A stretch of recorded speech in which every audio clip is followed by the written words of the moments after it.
क्या तुमने कभी जीवन के किसी शांत क्षण में अचानक खुद से सवाल किया है, मैं कौन हूं? मैं क्यों आया हूं इस धरती पर?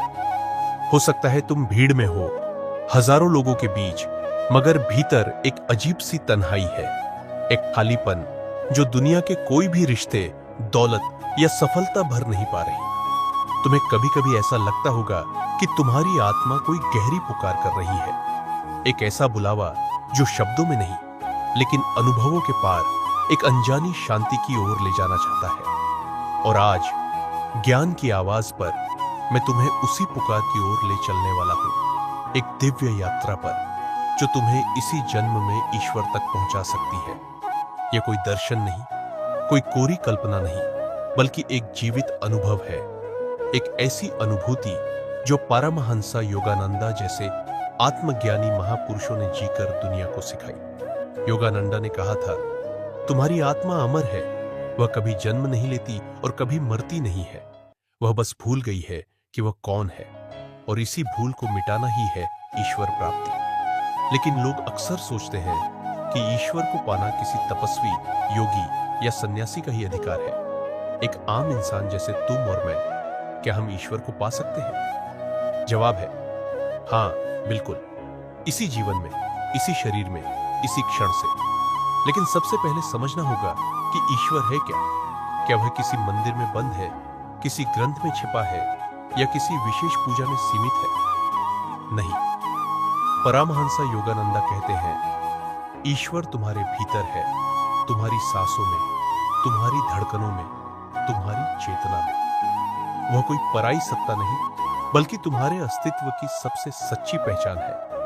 लेकिन उस पहचान तक पहुंचना इतना आसान नहीं। हमारी चेतना माया के पर्दों में लिपटी हुई है, वासनाओं, डर, लालच, ईगो और दुनिया की आकांक्षाओं के इतने परतों में उलझी हुई कि आत्मा की सच्ची आवाज दब चुकी है। इसलिए ईश्वर को पाने के लिए तुम्हें खुद को पाना होगा। सेल्फ रियलाइजेशन ही गॉड रियलाइजेशन का पहला द्वार है। तुम सोच सकते हो कि सेल्फ रियलाइजेशन कैसे संभव है? जवाब है ध्यान। लेकिन ध्यान कोई फैशन नहीं, कोई स्टाइल नहीं, बल्कि यह एक साधना है, एक आंतरिक प्रयोग। और अगर कोई ध्यान का वैज्ञानिक तरीका जानता था तो वह थे परमहंस योगानंदा। उन्होंने पश्चिमी दुनिया को एक अनमोल रत्न दिया, क्रिया योगा। एक ऐसी तकनीक जो न केवल ध्यान है, बल्कि जीवन के सारे परतों को खोल देने वाला ब्रह्मास्त्र है। योगानंदा कहते थे, Kriya Yoga is the airplane route to God. यानी यह कोई धीमी यात्रा नहीं, बल्कि एक सीधा मार्ग है जिसमें साधक अपनी चेतना को प्राण और ध्यान के माध्यम से ईश्वर तक ले जा सकता है। क्रिया योगा केवल तकनीक नहीं है, यह एक जीवन जीने की कला है। इसकी शुरुआत होती है सांसों की सजगता से। जब तुम अपनी सांसों को देखना शुरू करते हो, जब हर श्वास तुम्हें अपने भीतर ले जाने लगे, तब धीरे धीरे विचारों का कोलाहल शांत होने लगता है। और जब विचार शांत होते हैं, तब आत्मा बोलती है। तुम महसूस करने लगते हो कि तुम शरीर नहीं हो, विचार नहीं हो, भावना नहीं हो, तुम चेतना हो, शुद्ध प्रकाश हो। परमहंस योगानंदा अपने जीवन में एक ऐसे साधक थे जिन्होंने यह सब केवल पढ़ाया नहीं, बल्कि जिया। उनके गुरु श्री युक्तेश्वर गिरी ने उन्हें बताया कि जीवन में सच्चा उद्देश्य है मनुष्य से ईश्वर बनना।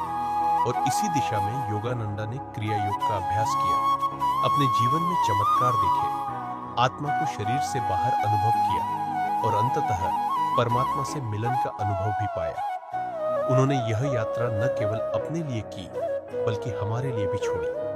और आज उसी यात्रा पर हम चल सकते हैं, अगर हम भी अपने भीतर उस ईश्वर की खोज करें।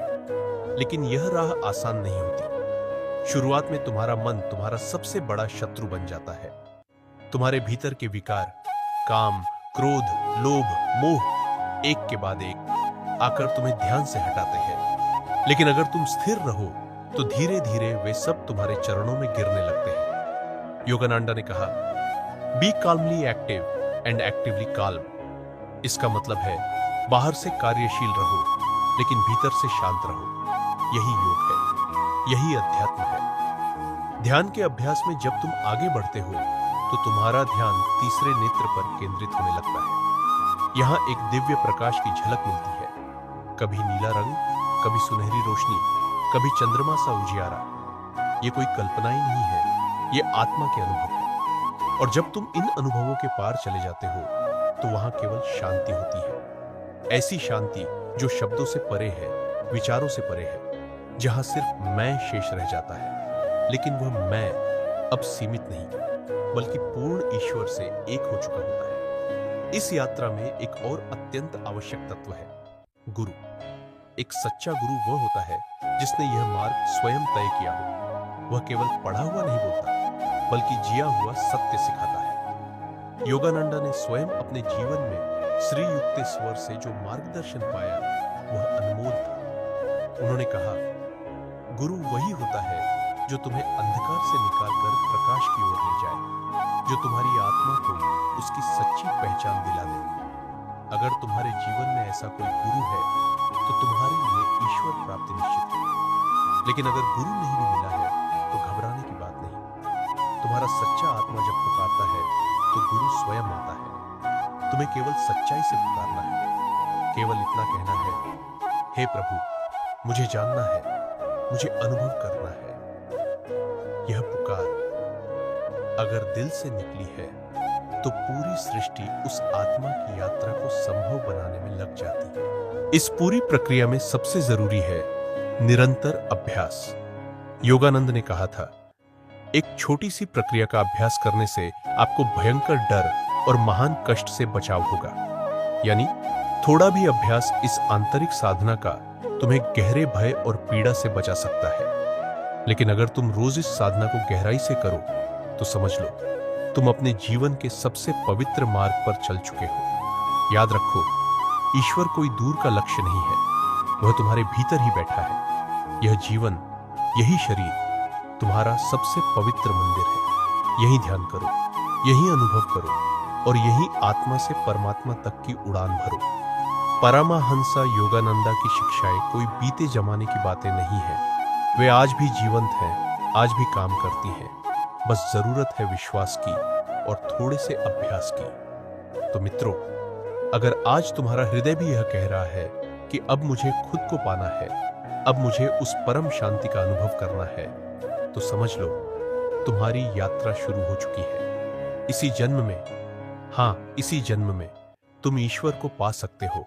बस एक कदम भीतर की ओर रखना है। जब साधक भीतर उतरता है, जब वह अपनी सांसों की ओर ध्यान देता है, तब वह समझता है कि श्वास सिर्फ ऑक्सीजन नहीं, बल्कि प्राण है, जीवन की ऊर्जा है। यही प्राण जब सजग हो जाता है, जब तुम्हारी चेतना उससे एक हो जाती है, तब साधना प्रारंभ होती है। क्रिया योगा इसी प्राण पर आधारित है। यह एक तकनीक नहीं, बल्कि चेतना को सूक्ष्मतम स्तर पर नियंत्रित करने का विज्ञान है। यह कोई मत नहीं सिखाता, कोई पूजा पद्धति नहीं थोपता। यह तुम्हें तुम्हारे भीतर के परमात्मा से जोड़ता है। जब तुम श्वास को शांत करते हो, तब मन शांत होता है, और जब मन शांत होता है, तब आत्मा की आवाज स्पष्ट सुनाई देती है। क्रिया योगा का पहला रहस्य है श्वास का निरीक्षण। बिना किसी प्रयास के केवल यह देखना कि श्वास भीतर जा रही है और बाहर आ रही है। शुरुआत में यह अभ्यास सरल लगेगा, मगर भीतर जाते ही मन की अशांत तरंगें उठेंगी। विचार आएंगे, डर आएंगे, इच्छाएं आएंगी, लेकिन तुम्हें बस देखना है, करना कुछ नहीं है। धीरे धीरे विचारों की गति धीमी होती है, जैसे किसी झील की लहरें थम रही हो। और जब मन की झील शांत हो जाती है, तब भीतर का चांद दिखाई देता है, आत्मा का प्रतिबिंब। अब साधना अगले स्तर पर जाती है, चक्रों की जागृति। शरीर के भीतर 7 ऊर्जा केंद्र होते हैं, जिन्हें चक्र कहा जाता है। यह कोई कल्पना नहीं है, बल्कि अत्यंत सूक्ष्म और वैज्ञानिक सत्य है। मूलाधार, स्वाधिष्ठान, मणिपुर, अनाहत, विशुद्ध, आज्ञा और सहस्रार, ये 7 चक्र हमारे सूक्ष्म शरीर की ऊर्जा की धुरी है। योगानंदा ने कहा था कि जब ऊर्जा इन चक्रों में जागृत हो जाती है, तब साधक भीतर के ब्रह्मांड से एक हो जाता है। क्रिया योगा में इन चक्रों को प्राण के माध्यम से शुद्ध किया जाता है। यह प्रक्रिया साधक को धीरे धीरे माया के बंधनों से मुक्त करती है। जब तुम इस प्रक्रिया में आगे बढ़ते हो, तो तुम्हें ध्यान के भीतर एक प्रकाश दिखाई देने लगता है। वह प्रकाश कभी नीला होता है, कभी सुनहरा, कभी एक सफेद ज्योति के रूप में आता है। योगानंदा कहते हैं, divine light is not an imagination, it is the real form of God. जब साधक उस प्रकाश से जुड़ जाता है तो वह भीतर की आंख खोल देता है, आज्ञा चक्र के माध्यम से, और यही वह बिंदु है जहां क्रिया योग असली उड़ान भरता है। प्राण ऊर्जा रीढ़ की हड्डी में ऊपर नीचे बहती है, जिससे चेतना ऊपर उठती है और सहस्रार चक्र से मिलती है, जहां आत्मा और परमात्मा का मिलन होता है। लेकिन यह जागृति केवल तकनीक से नहीं आती, इसके लिए साधक को अपने जीवन को शुद्ध करना होता है। सत्य, अहिंसा, ब्रह्मचर्य, तप और संतोष, ये यम और नियम आत्मा को पवित्र करते हैं। एक साधक को भोजन में भी सात्विकता लानी होती है, विचारों में शुद्धता रखनी होती है और जीवन को एक तपस्वी की तरह जीना होता है, लेकिन घर में रहते हुए दुनिया से भागे बिना। योगानंदा ने कहा, live in the world but be not of the world.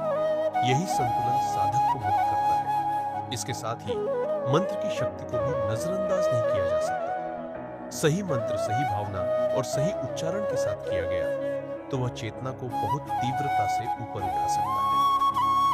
ओम, यह ध्वनि ब्रह्मांड की मूल ध्वनि है। जब साधक इसका जाप करता है तो वह ब्रह्मांड के कंपन से एक हो जाता है। योगानंदा ने कहा था कि Om is the sound of the universe, to hear it is to touch God.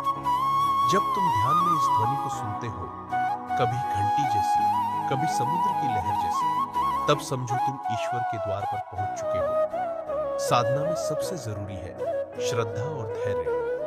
कई बार तुम्हें लगेगा कि कुछ नहीं हो रहा, ध्यान उबाऊ लगने लगेगा, मन कहेगा छोड़ दो, लेकिन यही क्षण परीक्षा के होते हैं। अगर तुम वहां टिके रहे तो ऊर्जा का स्तर बदल जाता है। ध्यान अब तुम्हारे ऊपर नहीं होता, तुम ध्यान के भीतर हो जाते हो। अब साधना एक क्रिया नहीं बल्कि एक अस्तित्व बन जाती है। इसी अवस्था में साधक को एक और अनुभव होता है, दिव्य प्रेम का। यह कोई भावनात्मक प्रेम नहीं, यह वह प्रेम है जो आत्मा से बहता है, जो बिना कारण, बिना अपेक्षा के होता है। योगानंदा कहते थे, the love of God is the ultimate ecstasy, the final home coming of the soul. यह प्रेम जब भीतर से उठता है तो आंखों से अश्रु बहने लगते हैं, हृदय फूलने लगता है और साधक रोते हुए ईश्वर से कहता है, हे प्रभु, तू कहीं बाहर नहीं था, तू तो सदा से मेरे भीतर था, मैं ही अंधा था। धीरे धीरे जब यह प्रेम गहराता है तब साधक में करुणा आ जाती है। वह सभी को अपने भीतर देखता है, किसी से घृणा नहीं करता, किसी से तुलना नहीं करता, सबको ईश्वर का अंश मानता है। अब जीवन केवल जीने का साधन नहीं बल्कि सेवा का माध्यम बन जाता है। सेवा, यही ध्यान की अंतिम अवस्था है। योगानंदा कहते थे, to serve others as God is the highest worship. जब साधक दूसरों में ईश्वर को देखने लगता है तब वह आत्मज्ञानी हो जाता है। जब साधक हर दिन ध्यान में उतरता है, जब वह जीवन के शोर से उठकर आत्मा की नीरवता में डूबने लगता है, तब वह एक सूक्ष्म परिवर्तन अनुभव करता है। अब साधना उसके लिए क्रिया नहीं, उसकी श्वास बन जाती है। अब वह ध्यान में बैठता नहीं बल्कि ध्यान उसका स्वभाव बन जाता है। जैसे जल में मछली सहज होती है, वैसे ही आत्मा अब ईश्वर की उपस्थिति में स्थिर हो जाती है। अब साधक की यात्रा बाह्य से आंतरिक हो चुकी है। वह संसार को नहीं त्यागता, लेकिन संसार उसके भीतर के ब्रह्म में विलीन हो जाता है। परमाहंस योगानंद ने कहा था, the soul loves to meditate, for in contact with the spirit lies its greatest Joy.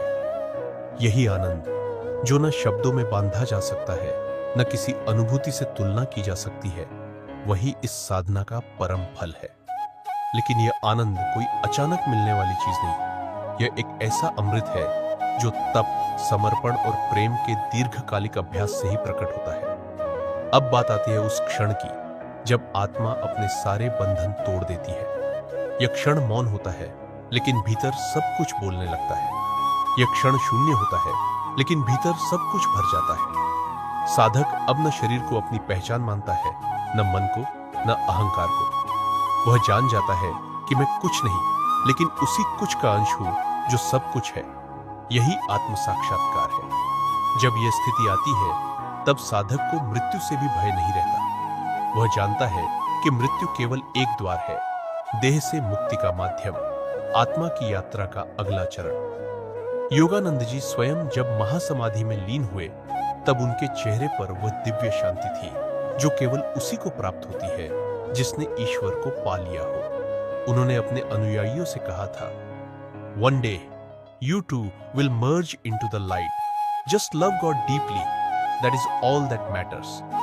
अब साधक के लिए साधना जीवन नहीं, ईश्वर स्वयं बन जाती है।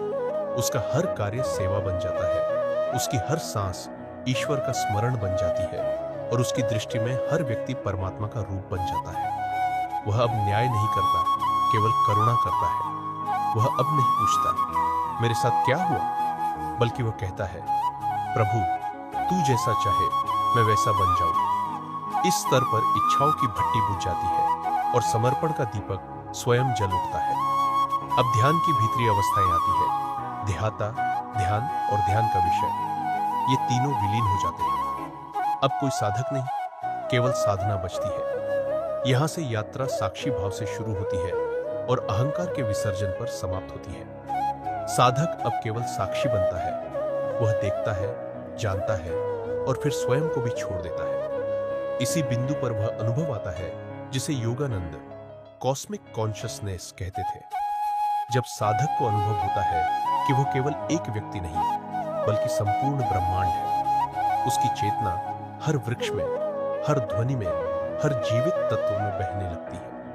वह सूरज की किरणों में ईश्वर को देखता है, चिड़ियों की चहचहाहट में उस मधुर स्वरूप को सुनता है और अपने ही श्वासों में उस परम प्रेम को महसूस करता है। यह कोई कविता नहीं, यह वास्तविकता है जिसे एक सच्चा साधक अनुभव करता है। अब ईश्वर किसी दूर की वस्तु नहीं, वह अपना ही स्वरूप बन जाता है। अब साधक प्रार्थना नहीं करता, वह स्वयं प्रार्थना बन जाता है।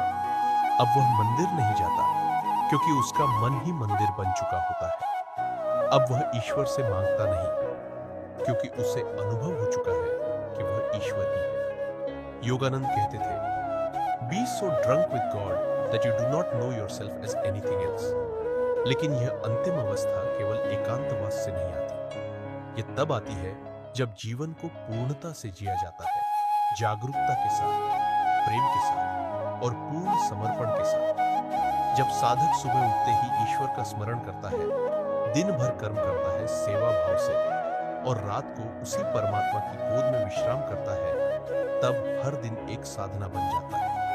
साधक को चाहिए कि वह दिनचर्या बनाए, सुबह सुबह ध्यान करे, सांसों को देखे, ओम का जाप करे और फिर दिन भर एक उद्देश्यपूर्ण जीवन जिए। हर कार्य में ईश्वर को देखे, चाहे वह खाना बनाना हो, लोगों से मिलना हो या स्वयं से बात करना हो। फिर रात को नींद में जाने से पहले आत्मा को ईश्वर को सौंप दे, यह कहकर कि हे प्रभु मैं तेरा हूं, मुझे तुझमें लीन कर दे। समय के साथ जीवन साधना बन जाता है, साधना प्रेम बन जाती है और प्रेम ईश्वर। यही योगानंद का संदेश था। यही ज्ञान की आवाज आज तुम तक पहुंचा रही है। अब यह तुम्हारे ऊपर है। क्या तुम इस ज्ञान को सुनकर भूल जाओगे या उसे जीवन में उतारोगे? क्या यह सिर्फ एक प्रेरणा का क्षण रहेगा या तुम इसी क्षण से, इसी जन्म में ईश्वर प्राप्ति की ओर पहला कदम उठाओगे? ईश्वर तुम्हारे भीतर है। साधना कीजिए, समर्पण कीजिए, प्रेम कीजिए और जब एक दिन तुम मौन में बैठकर आंखें बंद करोगे तो एक निःशब्द दिव्य स्वर तुम्हारे भीतर कहेगा, मैं हमेशा यही था, तुम्हारे साथ। तुम ही तो मैं हूं,